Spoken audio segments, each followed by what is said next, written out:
तो शुरू करते हैं। आज जो है हम लोग टॉपिक जो चर्चा करेंगे वो है पूर्ण प्रतियोगिता और शुद्ध प्रतियोगिता में संबंध और अंतर की।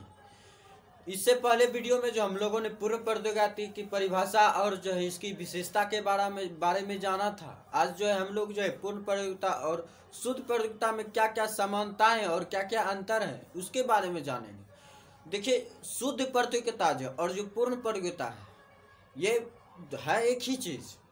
दोनों प्रतियोगिता एक दूसरे के जो समरूप होता है कि जो है यदि हम शुद्ध प्रतियोगिता और पूर्ण प्रतियोगिता में बात करें कि कौन ज़्यादा बेटर है, तो जो शुद्ध प्रतियोगिता जो है ज़्यादा वास्तविक होता है पूर्ण प्रतियोगिता से। लेकिन जो है पूर्ण प्रतियोगिता जो वहीं पर जो है ज़्यादा विस्तारित होता है, लेकिन जो है शुद्ध प्रतियोगिता जो है ये जो है थोड़ा संकुचित होता है। बस इतना सा ही अंतर होता है।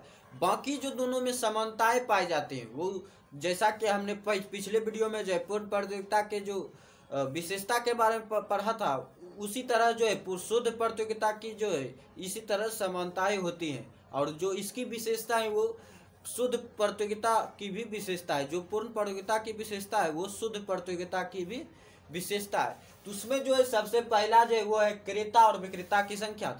तो इसमें जो है सबसे पहला होता है कि पूर्ण प्रतियोगिता में जो है क्रेता और विक्रेता की ज़्यादा संख्या होती है, और जिसके कारण जो है कोई विक्रेता जो कीमत परिवर्तन नहीं कर पाता, और इसीलिए जो एक ही कीमत ज़्यादा समय तक प्रचलित रहती है, और जिसके कारण जो ये जो है बाजार कीमत को जो है बाजार में वस्तु कीमत को जो है प्रभावित तो नहीं कर पाते।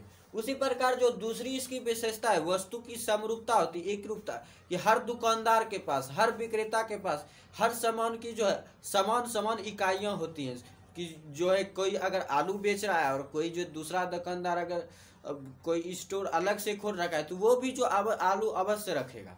तो इस तरह से जो हर दुकानदार के पास जो हर विक्रेता के पास हर एक सामान की इकाइयाँ थोड़ी ना थोड़ी जो समान रूप से बटी ही रहती है।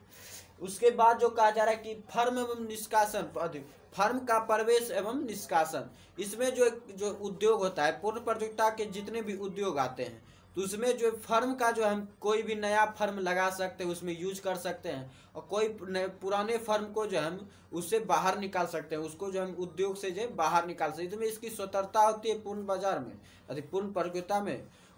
और इसके अतिरिक्त जो है इसकी तीन और विशेषताएं होती हैं शुद्ध प्रतियोगिता की। इसमें जो है लोगों के पास जो है क्रेता के पास अर्थात ग्राहक के पास जो है बाजार के प्रत्येक चरण का जो पूर्ण ज्ञान होता है, बाजार का जो है उसके पास पूर्ण ज्ञान होता है ग्राहक के पास। इसलिए जो वह जो है कोई भी वस्तु अगर कोई व्यक्ति अगर कोई विक्रेता ज़्यादा दाम पर अगर बेचने की कोशिश भी करेगा तो जो वहाँ पर उसे नहीं बेच पाएगा, क्योंकि जो ग्राहक को वो जो झुठला नहीं सकता, क्योंकि ग्राहक को जो है पहले से जो उसको पूर्ण ज्ञान है। इसलिए अगर वो थोड़ा सा भी अगर कुछ कीमत परिवर्तन करेगा तो वो जो है उसको नहीं बेच पाएगा। तो उसी प्रकार जो है दूसरी इसकी विशेषता है साधनों की पूर्ण गतिशीलता। तो इसका सबसे बड़ा कारण यह है कि शुद्ध पूर्ण प्रतियोगिता का कि शुद्ध प्रतियोगिता कहने का कि इसका सबसे बड़ा कारण यह है कि इसमें जो इसमें जो यातायात हमें लागत नहीं लगता।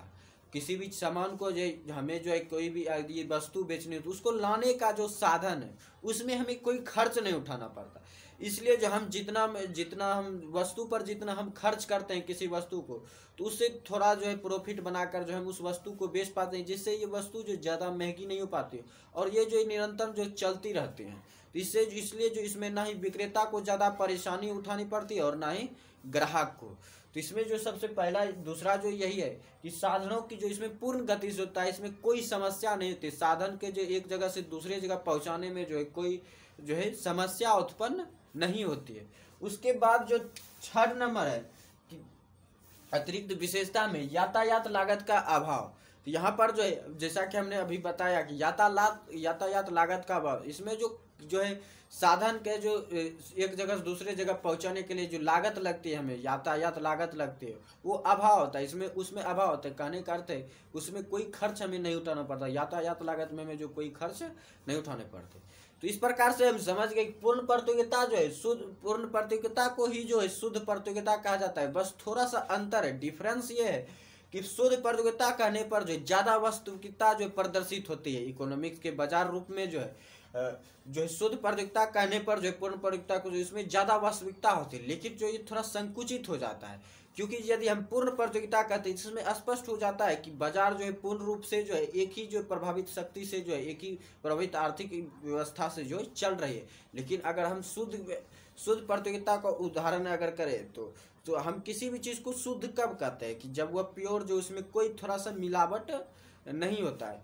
तो इसलिए जो ये थोड़ा संकुचित हो जाता है, क्योंकि जो कोई भी चीज़ 100% जो है श्योर होना ये जो है थोड़ा इम्पॉसिबल हो जाता है। इसलिए जो यहाँ पर जो है शुद्ध प्रतियोगिता जो ज़्यादा सुनने में जो है या आर्थिक व्यवस्था के अनुसार जो ये ज़्यादा वास्तविकता में होता है, लेकिन जो है ये पूर्ण प्रतियोगिता से थोड़ा संकुचित होता है। तो यही था दोनों जो है पूर्ण प्रतियोगिता और शुद्ध प्रतियोगिता में संबंध।